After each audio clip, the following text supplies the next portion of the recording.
Hello and welcome.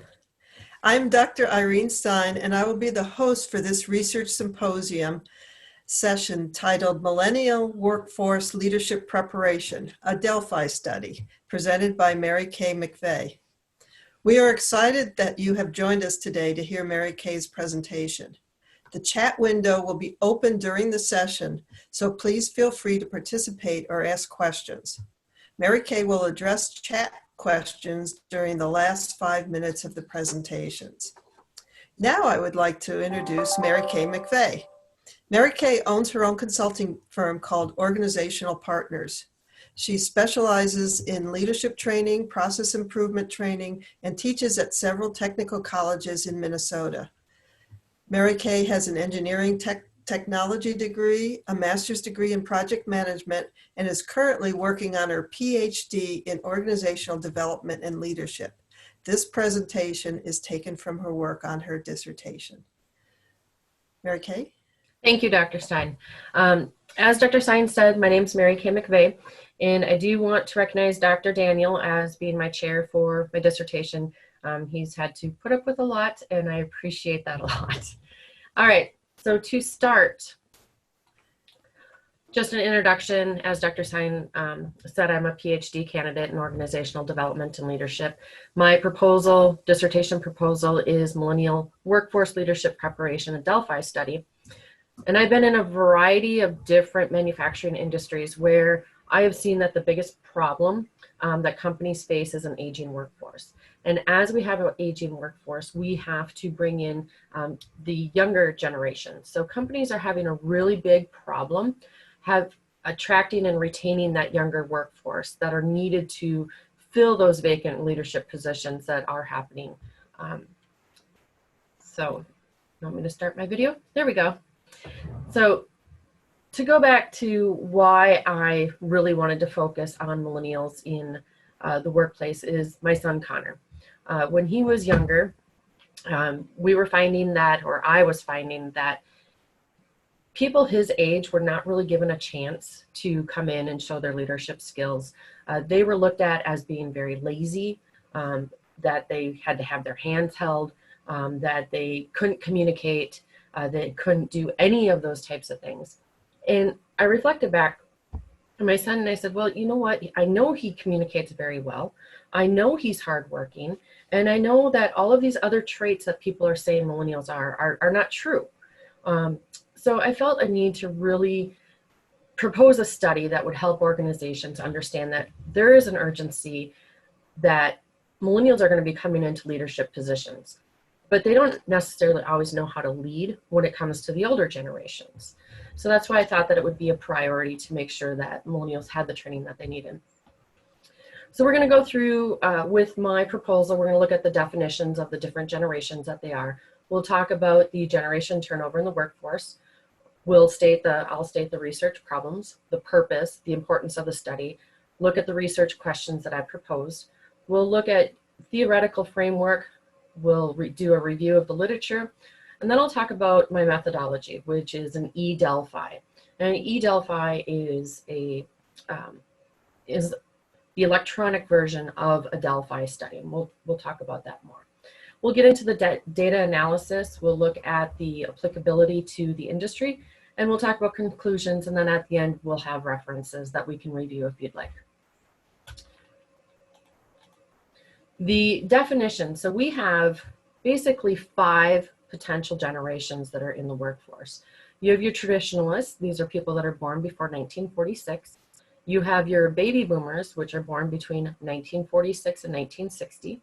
Your Gen Xers between 1960 and 1980, millennials between 1980 and 1995, and then Generation Zs, anyone born after 1995. Traditionalists, you don't find a lot of them in the workforce these days, and your Generation Z are the people that are just graduating from high school, graduating from college, and are just entering the workforce now. As I said, there's currently 5 generations that are in the workforce, traditionalists to the Gen Xers, the Gen Zs. The ones that are prevalent in the workforce right now are the baby boomers, the Gen X's, and the millennials. So baby boomers are reaching that retirement age and they're vacating these leadership positions. And what we're finding is there are not enough Gen Xers to fill those vacant positions. So the millennials are going to be asked to fill those positions. And according to a survey conducted by Brandon Hall in 2015 and by Galligan 2013, we find that millennials were asked to fill those leadership roles. They don't feel qualified, that they have the skills that they need to fill those positions. So without training programs designed to meet millennials' unique work and lifestyles and leadership development needs, organizations might experience that leadership vacuum that adversely affects organizational health and progress. As you can see here, I want to put my laser pointer on. As you can see here, we have a generation changeover that is happening in the workforce. We have in 2012, millennials made up 6% of the workforce. And every 5 years, you can see that they've added on 10%. On the reverse side, you can see that baby boomers at one point were almost 50% of the workforce, and they've been declining. And in 2015, they were down to 31%. By 2020, this year, millennials are going to make up 46% of the workforce, where Gen Xers are only going to be 16%. So it's important that we make sure that half of our workforce is going to be millennials, and they're going to be moving into leadership positions. So we want to make sure that they're fully prepared to take on those roles. So generational diversity. The different life experiences of each generation has really influenced the development of their personalities, their values, their beliefs and expectations, and that flows into their work attitudes and their values. The challenges an organization face because of organizational differences and different leadership styles are lower production, increased turnover, decreased employee satisfaction, reduced profits, and conflicts between employees. If you take a look at some of the millennials that are in leadership or that are working in the workplace, and you compare them to people that, for example, baby boomers, and I'm going to go back to the example of my son here real quick. He had a boss that was a baby boomer getting ready to retire. He had a really hard time communicating and for him to understand it. People don't leave their jobs, they leave their bosses. And so he recently got a new job, and he has a new boss that is closer to being a Gen Xer or an older millennial. And that has worked out a lot better for him. So as I said, because of those generational differences, you have conflict. You have conflict in your work ethic, managing that change, the perception of the existing hierarchy in the organization. Millennials differ from previous generations because they prefer to have jobs with flexible hours, work-life balance. They want to develop close personal relationships with their leaders and team members, where the older generations tend to be seen as workaholics. They view millennials as selfish, lazy, because they don't have that same work philosophy. And they're also, older generations view millennials as high maintenance because they feel that they need constant feedback, that they have recognition for their contributions to the workforce as well. Older generations also follow a chain of command style leadership in the organizational chart. So that means that if you are an operator, you're reporting to a lead, the lead's reporting to the supervisor's reporting to the manager to the director to the VP to the president. Where millennials feel that, you know what, I can walk right into the president and feel comfortable talking to the president of the organization, where older generations view that as, you're jumping the command of the chain of command here.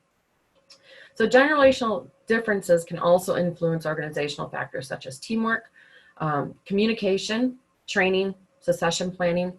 And if you don't account for all of those, you're going to have some confusion and misunderstanding and miscommunication. So the research problems I have a general problem, I have a specific problem.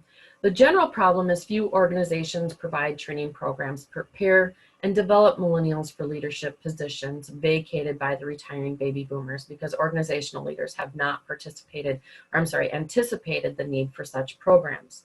Your specific problem is that many organizations have not considered leadership development of millennials a priority, and they lack the customized leadership development programs that meet the unique development needs of millennials. The purpose of my proposed study is it is a qualitative e-Delphi, and like I said, the e-Delphi means an electronic Delphi. We'll talk about that more in the methodology. And we're going to explore the consensus among hiring experts. So we're going to identify the specific skills the hiring experts believe millennials need to be effective leaders, provide a rationale, for the structure and creation of leadership development programs specifically for millennials, and proposed the most effective way to deliver those leadership development training that meets the millennials' unique development needs. So even though human resource personnel, training and development personnel, and hiring managers are challenged with identifying and developing millennials for organizations, many organizations have not anticipated that need to fill those positions with millennials as the baby boomers retire. So the importance of the study, as baby boomers start retiring from the workforce and leaving those leadership positions that are going to be open in the organization. As I stated earlier, there are not enough Gen Xers to fill those open leadership positions. So we'll be asking the millennials to fill those gaps. There was a study conducted in 2015 by Brandon Hall called Empowering Millennial Leaders.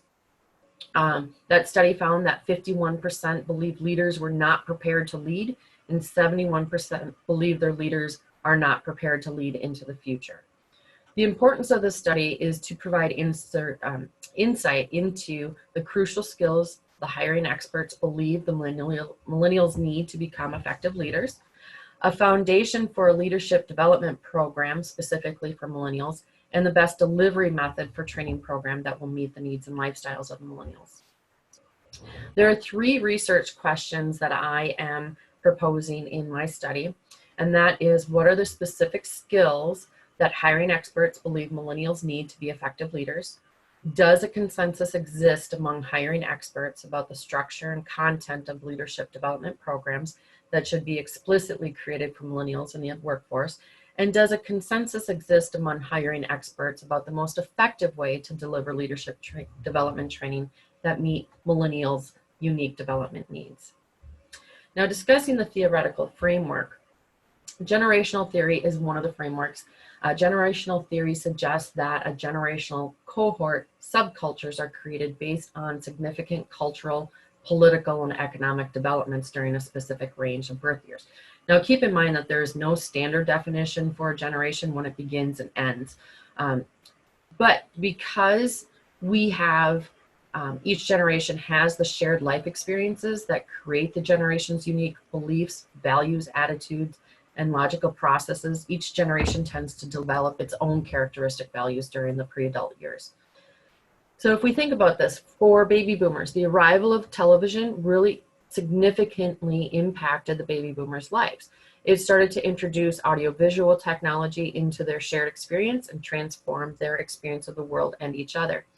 The baby boomers lived through the Vietnam, Cold War, the Black Civil Rights Movement, the Cuban Missile Crisis, the women's movement, free speech movement, Stonewall and the beginning of the gay rights and equality movement, the assassinations of President John F. Kennedy, Senator Robert Kennedy, and Martin Luther King Jr. With the Gen Xers, the birth rate started to fall in the 1970s. So this resulted in a 15% decline in the number of Gen Xers compared to other generations. Their lives were influenced by being latchkey kids, single parent homes caused by a soaring divorce rate, AIDS, the Challenger disaster, the fall of the Berlin Wall, struggling national economy. We had rising fuel prices. We had the Iran hostage crisis, the Watergate scandal, the Nixon resignation, the emergence of personal computers and the internet for the Gen Xers. Now, the recession that happened in the 1980s really resulted in the downsizing of the workforce. People are laying off workers. Baby boomers held the most position in organizations, so that left for the Gen Xers to be have a high unemployment rate. So when a Gen Xer got a job, they kept a job. They were more committed and they were engaged in their work because if they lost their job, they knew that it was going to be replaced by a baby boomer.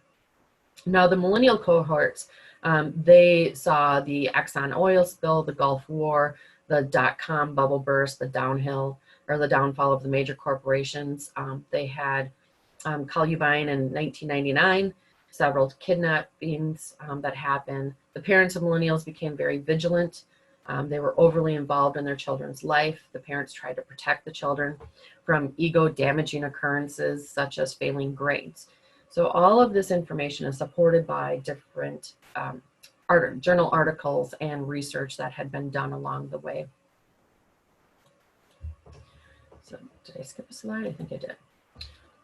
All right, so the theoretical framework, the other side is looking at leadership theories. So the three leadership theories that we're looking at are transactional leadership, transformational leadership, and servant leadership. Transactional leaderships, they offer their employees a reward to motivate them to do or to accomplish their goals, and then they punish for unwanted behavior. Where transformational leadership theory is based on an intense emotional leader-subordinate relationship that relies on a great deal of trust and confidence in the leader. The servant leadership has been described as a leader serving the follower, where the primary objective is to serve and meet the follower's needs. So in this case, if I was a leader and I had a person working for me, I would be doing what I could to make sure that that person excelled in their work. The methodology that I'll be looking at is an Delphi, and as I said, this is an electronic version of a Delphi. So the research method most appropriate would be a qualitative study using the Delphi method. The Delphi method is a structured group communication process that's used to survey and collect opinions from experts on a particular problem and designed to produce a detailed investigation of the topic. The Delphi method is an established method for determining consensus on best policy. It can be used to help forecast and identify needs for the future. And the key components of a Delphi study are the use of an expert panel and the anonymity, messed up on that word, so the panel experts or the panel members are anonymous. So participants, yes, I'm sorry, here we go. The participants, we have expert criteria. We have experts will be decision makers who provide criteria and attributes to the leadership job description involved in the hiring process. So in the proposed study, a person is going to be considered an expert whose primary employment responsibilities related to hiring, training, and development of the millennials. Experts will be decision makers who provide the criteria and attributes to the leadership job description, and they're involved in the hiring selection process.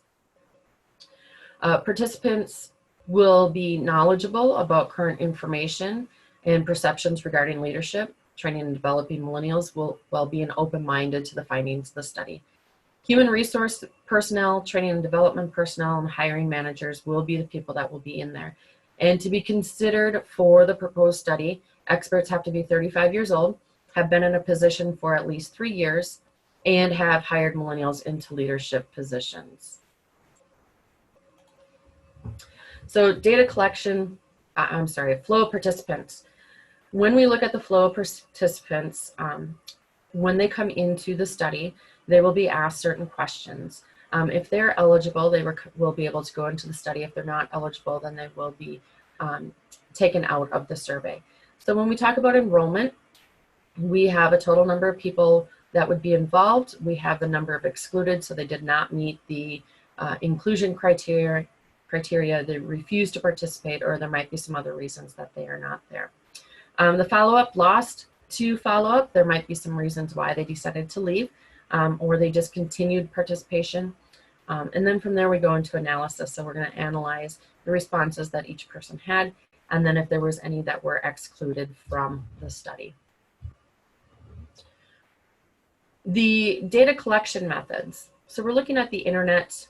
The internet has impacted the way people access and communicate and share information with others. During this pandemic, we have to be very mindful of social distancing, and that's why the Delphi allows the participants to answer survey questions without contacting others. So that the Delphi works very well for the situation that we're currently in. So the use of online tools has become an accepted way to facilitate rapid communication, data collection, and participant management for experimental studies. The advantage of the Delphi method is that it's making the iterative data collection more efficient. It's very convenient. It's time and cost savings, and the data management of it. So the data will be collected using an online survey application called SurveyMonkey. And through SurveyMonkey, the people will be able to come into the survey, answer the questions, and then I will get the answers back. I'll be able to take in all the data, be able to make the list, take that information and send it back to the participants for the next round of questions. So a typical Delphi usually consists of 3 iterative rounds. So my study will have 3 to 4 iterative rounds depending on how quickly we can come to a consensus. So the data will be analyzed using in vivo 12 software. This works really well with research designs and analytical approaches. It's comprehensive, it's intuitive, it aids in that analysis process, and it can help elevated manual coding. So just a reflection. My son and some of my siblings are millennials. I should say close to 3 of them are millennials. So with my son, I, as a mother, want to make sure that he has the best skills to go out into the workforce. And I also want to make sure that this gives an opportunity for him to have the right training for leadership positions if he's going to be doing that. I want to make sure that other generations are able to see millennials not as lazy or selfish or anything like that, but they have different communication styles. They have different ways that they learn. If we look at baby boomers, computers weren't very relevant. They didn't have the technology. They didn't have cell phones. They didn't have smartphones. So their learning was more in the classroom type. With millennials, they're very engaged with the technology and they're very adept at using it, and they can quickly pick up on information and be able to use it.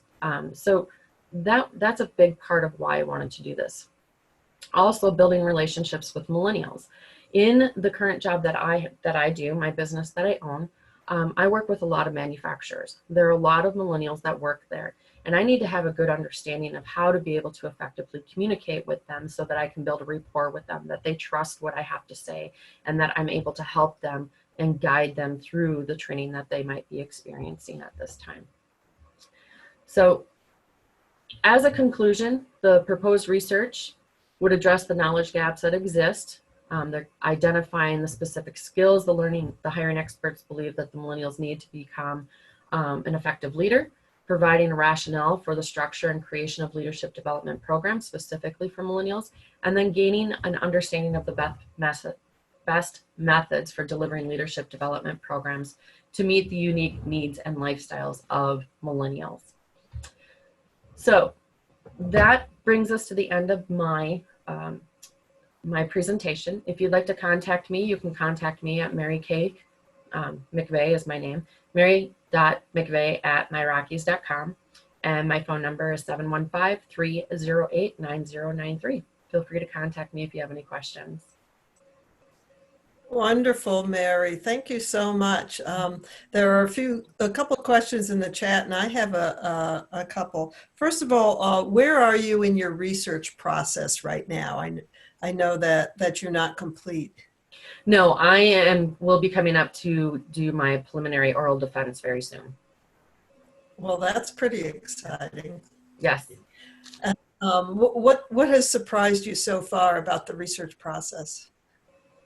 The research, for me, what surprised me is, one, there's a lot of research to do, and there is actually a lot of research that is out there that has done studies on millennials and millennials in research, or I'm sorry, in leadership positions or coming into leadership positions, and how I didn't realize this, how millennials felt that they really didn't have the training that they needed to move into leadership positions. They may have a very good idea of how to manage themselves and their generations, but trying to manage Gen Xers and baby boomers, you're going to have a lot of millennials coming into leadership positions where they have to manage older generations, and that can be difficult. One of the first questions from Dr. Sundstrom is about choosing the experts. She noticed that you were choosing people who were not millennials. Correct. And asking them about millennial perceived needs. Could you tell us about that decision rather than asking millennials themselves? Yeah, so the idea would be that I would be looking at people that would be 35 years and older, that they've been in the industry for 10 years, they've been in their position for 3 years. This would give them a good idea of what hiring managers are looking for, the skills that they're looking for. And this would be people outside of the millennials that would be addressing that. Now, there will be some older millennials that could be part of that generation, or part of that study as well. Mhm. I'm just not looking for people that are new, brand new to the industry, brand new to the workforce, that might be able to answer those questions, because they may not have the skill set that you need to understand what it is that leaders are looking for. And Suzanne Burgett wants to know, when did you begin the research for your degree? So I actually started taking classes. My very first class was in September of 2012. And I did have some starts and stops in there. I also started my dissertation process in 2017. But please keep in mind that I had a year of a really hard personal year that I had to take on. I had some deaths in the family, along with some other things that happened. So in all honesty, if I were to take that year out, it's been about 2 years that I've been doing my research. We're reaching the end of our time, but we have a couple more questions. Is this intergenerational dynamics only US focused, or has there been any research that you found for international scenarios? So my proposed study will just focus on the Midwest of the United States, but there's been other research that I found that has been outside the United States. Primarily, India had been a big part of it. My last question is, how hard is it for you as a researcher to put aside things that you know, either by reading or your experience and everything, to get less biased data from your participants? So with it being a Delphi study, the nice thing is people aren't going to know each other, or they're not going to know who's in the study. It's an anonymous expert panel that will be there, that will be answering these questions. So that's good, because a lot of times if you're in a group, somebody always has the loudest voice. And when you have the loudest voice, nobody else really gets to be heard. So that's really good on being able to have this expert panel be able to do that. Mary Kay, thank you so much. This has been very interesting for everyone. And thank you, everyone out there, for joining in this session today. Recordings of these presentations will be available in June to be accessed through the conference website. And I wish you well in your study. It sounds like a really good one. I know your next step is your preliminary oral, and then you get to do the fun stuff. Yes. You actually collect the data, analyze the data, Yeah. and finish up. So congratulations, and Thank you. thank you for your presentation. Yes. And if there's any other questions, I'll be around well, we have only a couple minutes before it's going to be closed out. So if you have any other questions, feel free. You have my email address. You can send them to me and I can answer the questions from there.